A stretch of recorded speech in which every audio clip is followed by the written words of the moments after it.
ဒီနေ့ကတော့တောင်ကြီးမှာဈေးနေ့ဖြစ်တဲ့အတွက်ကြောင့်မလို့မနက်စောစောထားပြီးတော့ဈေးကိုသွားပါမယ်ဈေးကိုသွားရဲ့လမ်းတစ်လျှောက်လဲရိုက်ပြထားပါမယ်ဒါကမင်းလမ်းမပေါ့နော်ဒီနေ့ကဘာလို့စောစောထားလဲဆိုတော့ strawberry ကိုထိုးမှဖြစ်တဲ့အတွက်ကြောင့်မလို့တောင်ကြီးဈေးနေ့မှာstrawberry သွားရှာမှာပေါ့နော် strawberry ကအခုဒီလမှာ strawberry ရာသီကုန်ပြီပေါ့နော်ဒါပေမဲ့အနေချင်းရောင်းနေဈေးတဲ့လေးစီကနေ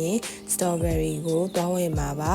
နောက် episode ဒီမှာလည်းဘယ်လိုပြောမလဲ strawberry ထွန်းယူထိုးတဲ့ဟာလေးကိုလည်းတင်ပေးထားပါမယ်အခုကတော့ strawberry ကိုပတ်ရှာနေရပါတော့တောင်ကြီးဈေးကအရန်ကိုကျဲတဲ့အတွက်ကြောင့်မလို့အရှိနောက်တောင်မြောက်အကုန်ပတ်ရှာရတယ်ပေါ့နော်လမ်းနဲ့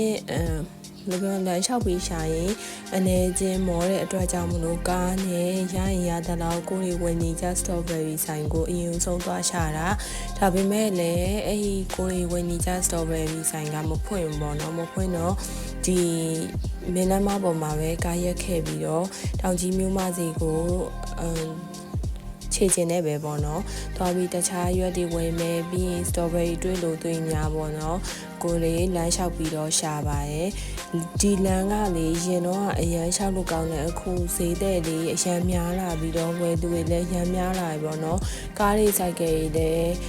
အရန်များလာပါတယ်အဓိကစိုက်ကယ်တွေပေါ်ကနေအဲ့လိုရက်ပြီးဝယ်တော့လမ်းလျှောက်ရတော့နည်းနည်းတော့အခက်အခဲရှိရယ်အဲ့လိုဆိုတော့ဗီဒီယိုရိုက်ရလည်းနည်းနည်းတော့အခက်အခဲရှိရပေါ့နော်ကိုရီဖြည်းဖြည်းချင်းရှောက်ပြီးတော့လိုက်ကြည့်နေတော့နောက်ကနေစိုက်ကယ်တွေကားတွေကဟွန်းနေတီးကြရပေါ့နော်အဲ့လိုဆိုတော့ဗီဒီယိုလေးကနည်းနည်းလေးမူးသွားခဲ့ရင်တောင်းမှန်ပါရဲ့ရရင်ရတယ်လို့တော့ဗာလေးရှိလဲဆိုတာဒီဗီဒီယိုလေးထဲမှာရိုက်ပြပေးထားပါရဲ့တချမ်းလောက်အားလုံးပဲစိတ်ရှင်တဲ့ရှင်နဲ့လိုက်ကြည့်ပေးကြပါအောင်เนาะဒီဈေးမှာလေးဘယ်လိုပြောရန်ကုန်မှာမရှိတဲ့အတီးရွက်လက်ဆက်လေးတွေဒီမှာရရဲပြီးရင်နှင်းစီပန်းဆိုရင်လေအယောင်သွေးစုံစုံနေနေဘယ်လိုပြောမလဲပန်းစီရောင်တောက်တို့အဲ့လိုမျိုးလေးတွေလည်းရှိရဲပြီးရင်ဒီမှာတရုတ်စကားပန်းအဲ့လိုပန်းလေးတွေလည်းရှိရဲဂျူဘူးလေးဆိုရင်လည်းလုံးဝလက်ဆက်ပေါ့နော်အစီကြီးလေးတွေနဲ့အဲ့လိုမျိုးရှိရဲပြီးရင်ခဲချင်းဒီလိုပါလို့ဆိုအယောင်လေးတွေကိုရင်းနေရပဲခစုံရဲဆိုလဲလက်ဆက်ဘူးရွက်တွေဖယုံရွက်တွေဆိုရင်လည်းအယောင်လက်ဆက်တယ်ပေါ့နော်ပြီးရင်ဒီမှာဆိုရင်တပြေခက်ကလေးဥလုံကြီးနဲ့အဲ့လိုမျိုးလေးဆိုရင်အများကြီးရောင်းတာတွေ့ရဲအဓိကသူတို့ signature ဖြစ်တဲ့ခေါ်ပုတ်ကတော့နေရာတိုင်းမှာရှိရပေါ့နော်ခေါ်ပုတ်တွေကတော့အများကြီးတွေ့ရဲငါးတွေဆိုလဲစုံနေရရဲငဘဲတို့ငကျင်းတို့အဲ့လိုမျိုးလေးလည်းရရဲပေါ့နော်ငါးတွေဆိုရင်လည်းလက်တယ်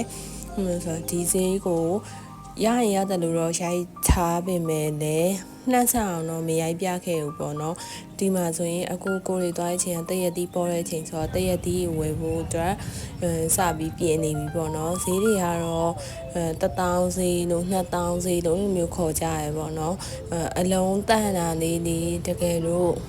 လောကအလုံးတန်နဲ့အနာကင်းနဲ့ပြီးအလုံးလေးကြီးတယ်ဈေးလေးလက်တန်နဲ့အဲ့လိုမျိုးဈေးဆိုင်လေးတွေကိုတော့ရွေးပြီးတော့ဝယ်ဖြစ်ခဲ့ပေါ့နော်ဈေးတွေကတော့1000တန်ရှိရဲ2000တန်ရှိရဲ2000ခွဲတန်ရှိရဲအဲ့လိုမျိုးလေးစားရှိရဲပေါ့နော်ဒါပေမဲ့အခုဒီဝယ်မဲ့ဈေးတဲ့အမကြီးကပြောတော့တရက်တီးလက်ရတီးကုန်ပြီလို့ပြောရပေါ့နော်ကိုတွေကတော့ဒီတောင်ကြီးမှာခီးထွက်လာတဲ့တန်းချောက်တရက်တီးကိုလုံးဝဝလင်းစားခဲ့ရတယ်ပေါ့နော်အရန်နဲ့ချိုရဲစိန်တလုံးတွေပဲဒီမှာလေးစိန်တလုံးအရန်ပေါ်တယ်အရန်ပေါ်လို့စားလို့တော့တကယ်ကြကြလေမောရသေးစိတ်တလုံးကတကယ်တရက်ဒီထဲမှာဆိုအကောင်းဆုံးပဲလေချိုရဲအီရဲအသားကလည်းတင်းလေးနဲ့ပေါ့နော်ဘယ်လိုအရန်အရသာရှိရဲ့စိတ်တလုံးဆိုင်အခုဒီမှာတော့အမေကိုယ်တိုင်းစိတ်တလုံးအလုံးကြီးတွေကိုတေချာရွေးနေရပါတော့